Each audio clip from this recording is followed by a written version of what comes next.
She was just walking to her car, a simple moment, nothing unusual, but when the flashing red and blue lights cut through the night and a cop stepped out, she knew exactly what was about to happen. What he didn't know? He was seconds away from the worst mistake of his career. Before we dive in, let us know where you're watching from in the comments. And if you love gripping stories like this, hit that like button, subscribe, and turn on notifications so you never miss a moment.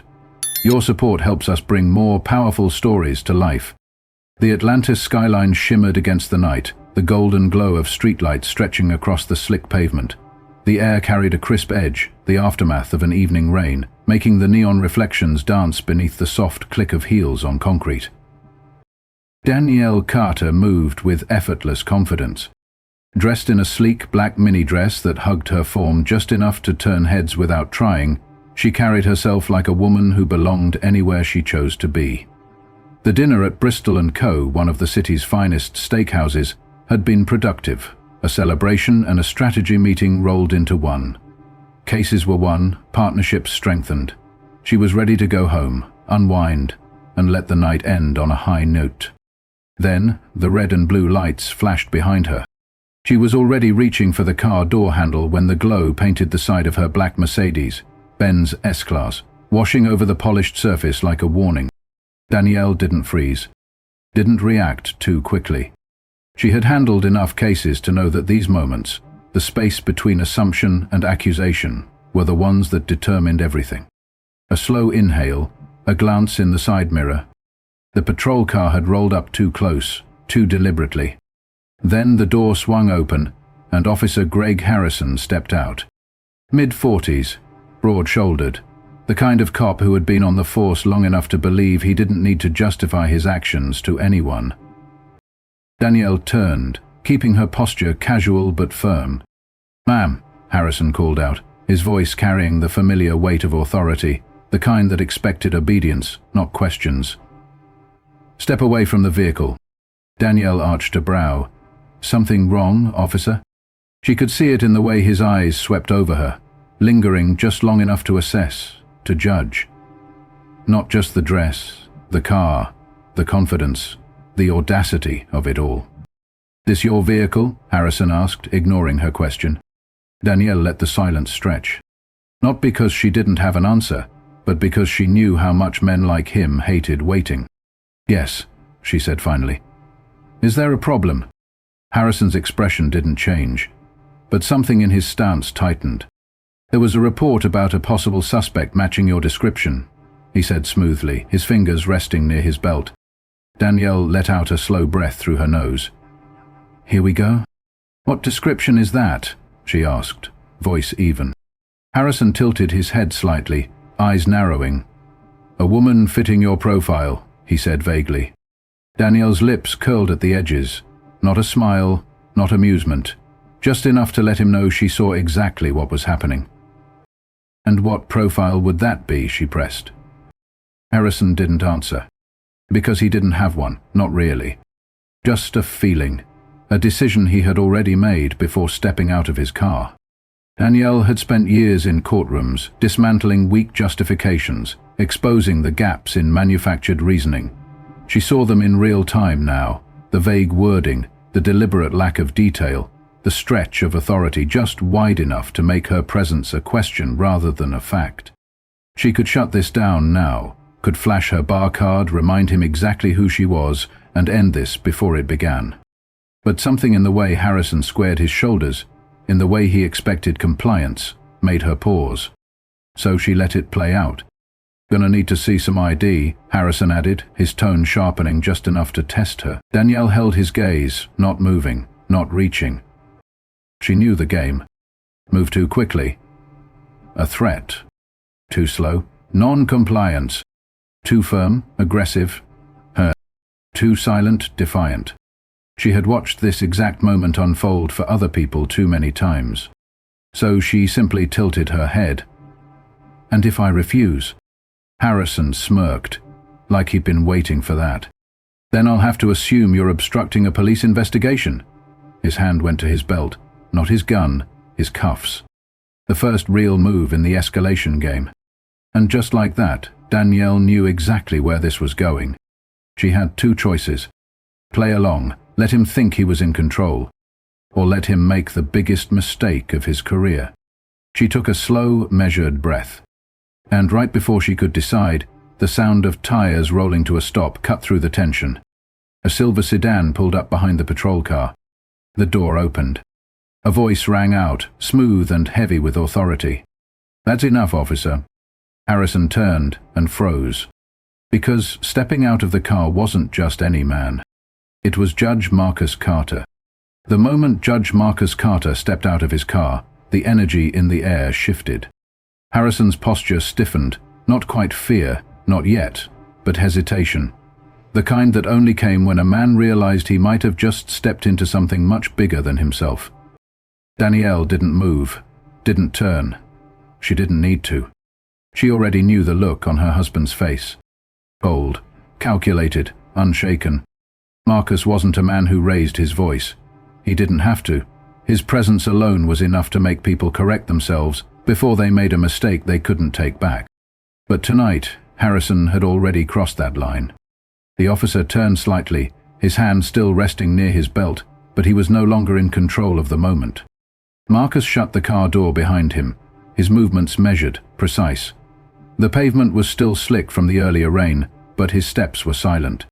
Dangerous men moved like that, and though Marcus was no criminal, he understood power better than most. "Judge Carter," Harrison said, his voice forced into something approaching respect. "Didn't realize that was you."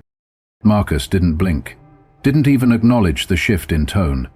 His gaze slid to Danielle, checking her first. Always. Only once he was sure she was fine did he turn his attention back to Harrison. His expression remained unreadable, but his silence said more than words ever could. "You want to explain why my wife is being detained?" Harrison cleared his throat, shifting his weight. "There was a report," he said, grasping for the excuse he had already started. "A suspect matching her description." Marcus cut him off. "Matching what description?" His voice was low, steady. Harrison hesitated. Danielle watched as the moment stretched, suffocating. She had seen this play out in the courtroom before. The second someone started scrambling for justification, they had already lost. Harrison's throat bobbed. He had two options: lie or admit he had nothing. He chose wrong. "She was acting suspicious," he said. "Didn't comply immediately when asked for identification." Marcus exhaled once through his nose. Not quite amusement, but something close. "Suspicious how?" Harrison blinked. "Excuse me?" "I said," Marcus repeated, taking a slow step forward. "What about my wife was suspicious?" Silence on. The type that grew too loud, too fast. The flashing police lights kept casting shadows against the wet pavement, but the real spotlight was on Harrison now. Marcus tilted his head slightly, watching him with the same calm he used from the bench. The kind of gaze that peeled people apart, layer by layer, until they either broke or confessed. "Let me be clear, officer," he continued. "You pulled over a woman, asked no questions about her evening, went straight to demanding identification, and were moments away from escalating to an arrest." Harrison's fingers twitched at his belt. He had walked into a fight he couldn't win, and he knew it. Danielle let it sit, let him drown in it. Finally, Marcus spoke again. "I assume you ran the plates?" Harrison hesitated. Then, finally, he muttered, "Yes." Marcus nodded, and it came back clean. "Yes." Another long pause. "So what exactly," Marcus asked, his voice like ice, "do you plan to charge my wife with?" Danielle almost felt bad for him. Almost. Harrison's lips parted, but nothing came out. Because there was nothing. No crime, no justification. Just a bad decision that had gone too far. Marcus let the silence hang a beat longer. Then, without looking away, he said, "You're going to release her. Now." Harrison hesitated for half a second too long. And that was his final mistake. Because just then, another set of headlights rolled up behind the patrol car. And when the door of the new cruiser opened, Sergeant Olivia Ramirez stepped out. The moment Harrison saw her, his entire body locked up. Danielle could almost hear the realization clicking into place for him. There would be no easy way out of this. Harrison didn't move, didn't breathe, didn't even blink. Because if Judge Marcus Carter was a problem, Sergeant Olivia Ramirez was a reckoning. The sound of her boots hitting the pavement was sharp, precise, the sound of a career about to take a turn. Danielle turned slightly, just enough to watch the moment unfold. She had met Ramirez before, a woman who played by the book but had no patience for stupidity, and tonight, Harrison had just made her job very easy. "Sergeant," Marcus said smoothly, his voice carrying the kind of authority that didn't need to be raised. "Good timing." Ramirez's eyes flicked between the three of them, sharp and assessing. She had already taken in the flashing lights, the unclicked cuffs in Harrison's hand, the unmistakable tension clinging to the air like humidity after a storm. And just like that, she understood everything. Her gaze landed on Danielle first. "Ma'am, are you all right?" Danielle smiled faintly, but it didn't reach her eyes. "I'm fine. Just waiting to find out what I was about to be arrested for." Ramirez's expression didn't change, but her jaw flexed just enough to tell Danielle she had heard the message loud and clear. Slowly, Ramirez turned her attention to Harrison. The man looked smaller now. The same officer who had been ready to escalate to control the situation now stood stiff and silent, waiting for a lifeline that wasn't coming. "Walk me through it," Ramirez said, voice level. Harrison hesitated. And that? That was already an admission. Danielle had spent enough time in courtrooms to know that the longer a man waited to answer, the more likely it was that he didn't have a good one. Finally, Harrison cleared his throat. "There was a report," he started. Ramirez tilted her head. "What report?" Silence. Ramirez didn't blink. "Who called it in?" Harrison's throat bobbed. Give me the case number." Her voice was sharper now, cutting through his unraveling confidence. He had nothing. They all knew it. Danielle let out a slow breath, watching as Harrison's entire body tensed under the weight of his own incompetence. Ramirez shifted her stance. "So let me get this straight," she said, tone clipped. "You pulled over a woman, failed to provide probable cause, reached for your cuffs, and now can't produce a report?" Harrison's fingers twitched at his sides. "I was following protocol." "Whose protocol?" Ramirez asked, voice dangerously low. Harrison didn't answer. Marcus exhaled once, slow and measured. Then, with the kind of authority that sent men scrambling in courtrooms, he asked, "Sergeant, what's the policy for officers who conduct unlawful detainments?" Harrison's face drained of color. Ramirez held his gaze for a long moment, then reached for her radio. Danielle didn't smile, didn't need to, because watching Harrison finally realize the size of the mistake he had made, that was more than enough. The radio crackled in Sergeant Olivia Ramirez's grip, but she didn't speak into it. Not yet. She was giving Harrison a chance, one last opportunity to dig himself out. But he didn't take it, because there was no way out. Danielle could see it. The rigid set of his jaw, the way his fingers curled into his palms as if he could hold on to authority through sheer force of will. But power didn't work like that. Not tonight. Not with Judge Marcus Carter standing in front of him. Not with Ramirez watching him like a man she had already decided was a problem. Harrison must have felt it. The shift. The way the moment had completely slipped from his control. And so, like a man with nothing left to lose, he did what people like him always did. He doubled down. "I was doing my job," he muttered, his voice lower now, but still trying to cling to authority. She refused to comply. Ramirez's brows lifted, just slightly. Refused?" Danielle tilted her head. She hadn't said a single word of refusal. But this was how it always went, wasn't it? Refused, non-compliant, aggressive. Words stretched and bent until they meant whatever a man like Harrison needed them to mean. Marcus took a single step forward. His voice remained calm, steady, but there was an edge now, something razor-sharp beneath the control.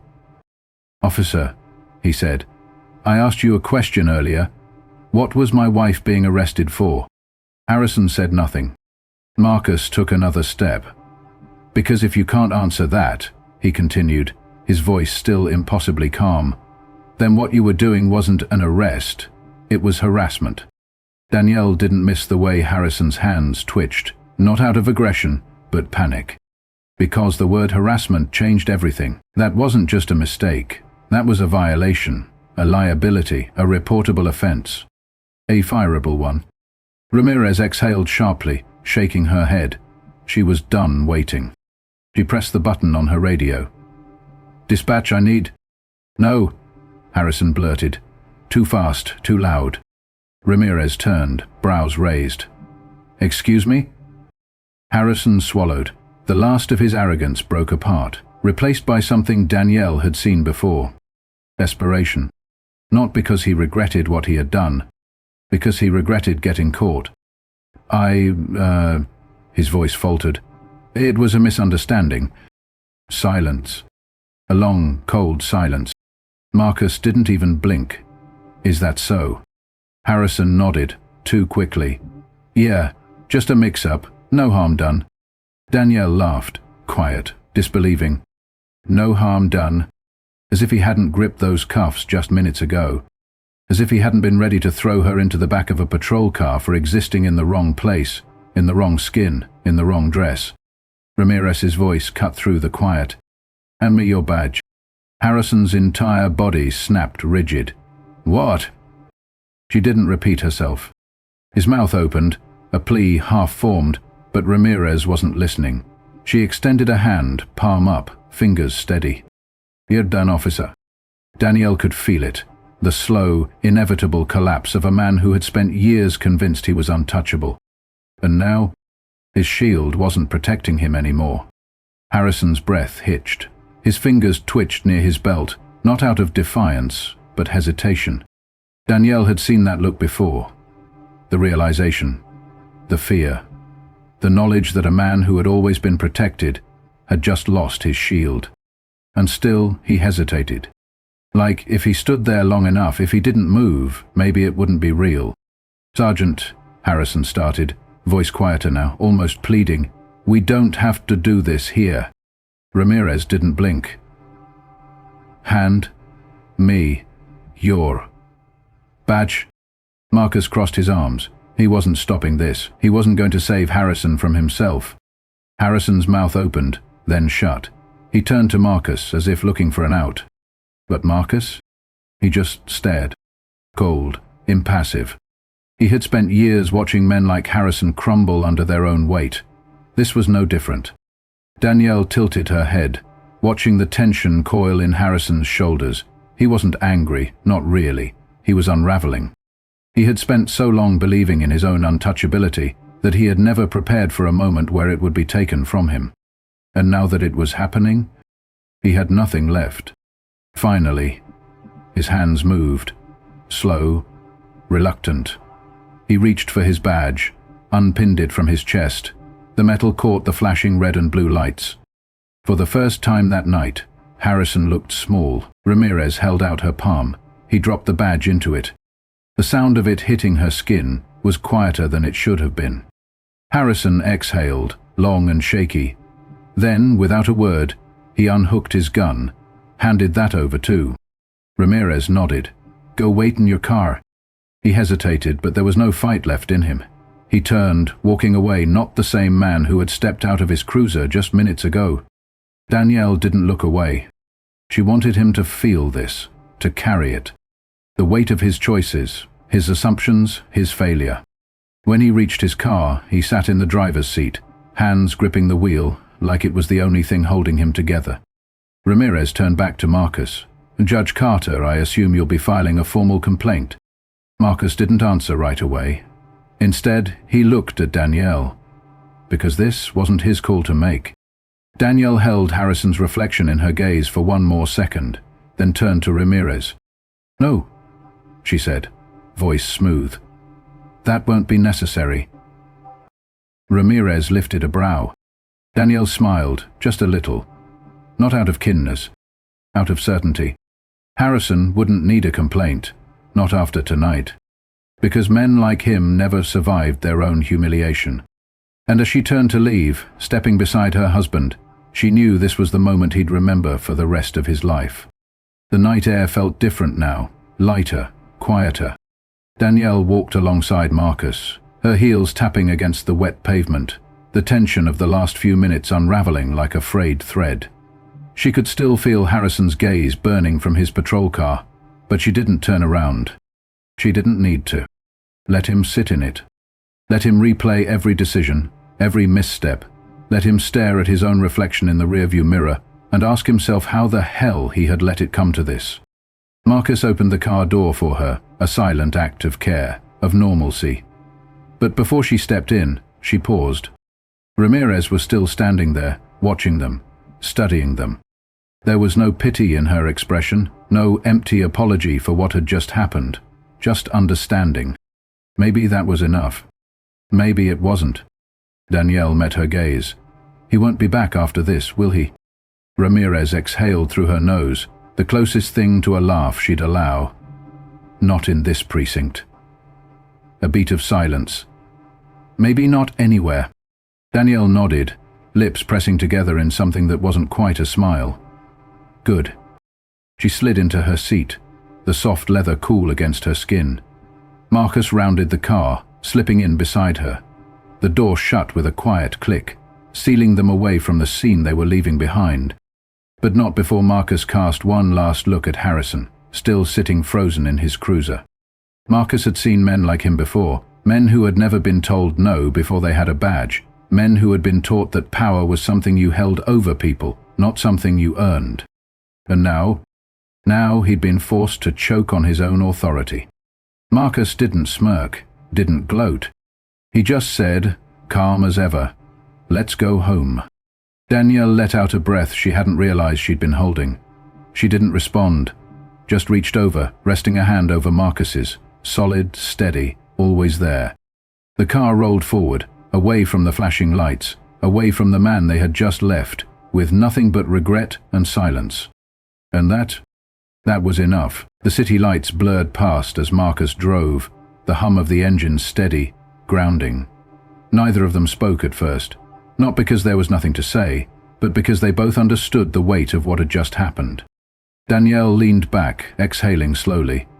Tonight had ended the way it should have, with her walking away, untouched, unharmed. But that didn't make it right, because she knew the truth. She had been spared not because the system worked, but because she had the right name, the right connections, the right husband. And that was the part that would sit with her the longest. She turned to Marcus, studying his expression in the dim glow of the dashboard. Steady, focused. But she knew him too well to miss the tension in his jaw. This wasn't just another case for him. This wasn't a ruling from the bench. This was personal. He caught her staring and finally spoke.